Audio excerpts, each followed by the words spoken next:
नमस्कार, आप सभी का मेरे इस चैनल रोचक कथाएं में पुनः स्वागत है। आज मैं आपको पुत्रदा एकादशी की व्रत कथा बताने जा रहा हूं। तो देर नहीं करते शुरू करते हैं आज की कथा।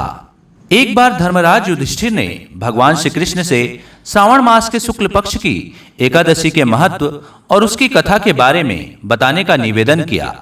तब भगवान श्री कृष्ण ने कहा कि सावन के शुक्ल पक्ष की एकादशी श्रावण पुत्रदा एकादशी के नाम से प्रसिद्ध है।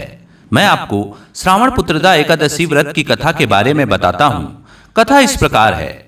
द्वापर युग में महिष्मती नगर था, जिसका राजा महिजीत था। उसे पुत्र न होने के कारण बड़ा ही दुख था।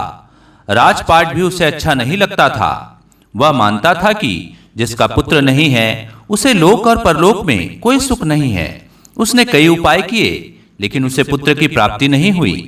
जब वह राजा वृद्ध हो गया तो एक दिन सभा बुलाई और उसमें प्रजा को भी शामिल किया। उसने कहा कि वह पुत्र न होने के कारण दुखी है। उसने कभी भी दूसरों को दुख नहीं दिया। प्रजा का पालन अपने पुत्र की तरह किया। इसके बाद भी उसे पुत्र की प्राप्ति नहीं हुई। ऐसा क्यों है? राजा के प्रश्न का हल ढूंढने के लिए मंत्री और उनके शुभचिंतक जंगल में ऋषि मुनियों के पास गए। एक स्थान पर उनको लोमस मुनि मिले। उन सभी ने लोमस मुनि को प्रणाम किया तो उन्होंने उनसे आने का कारण पूछा। तब उन सभी ने राजा के कष्ट का कारण बताया। उन्होंने कहा कि उनके राजा महिजीत पुत्रहीन होने के कारण दुखी हैं, जबकि वे प्रजा की देखभाल पुत्र की तरह करते हैं।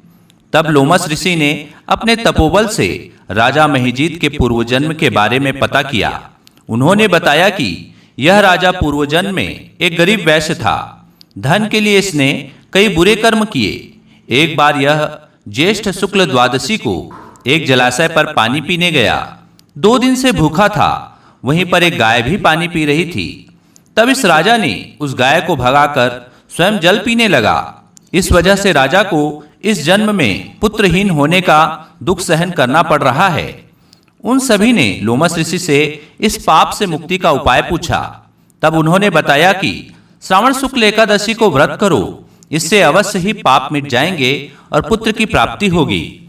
सभी मंत्री और शुभचिंतक वापस आ गए और श्रावण शुक्ल एकादशी के दिन सभी प्रजा ने विधि पूर्वक व्रत रखा और पूजा की, रात्रि जागरण किया। इसके बाद सभी ने श्रावण शुक्ल एकादशी व्रत के पुण्य फल को राजा को प्रदान कर दिया।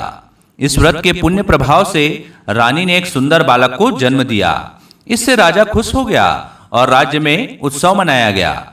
श्रावण शुक्ल एकादशी के दिन पुत्र की प्राप्ति हुई, इसलिए इसे पुत्रदा एकादशी कहते हैं। तो बोलिए भगवान विष्णु की जय। तो दोस्तों, यह थी आज की कथा। आशा करता हूं आपको कथा पसंद आई होगी। पसंद आई होगी तो मेरे वीडियो को लाइक कीजिए, चैनल को सब्सक्राइब कीजिए और इसे ज्यादा से ज्यादा शेयर कीजिए। धन्यवाद।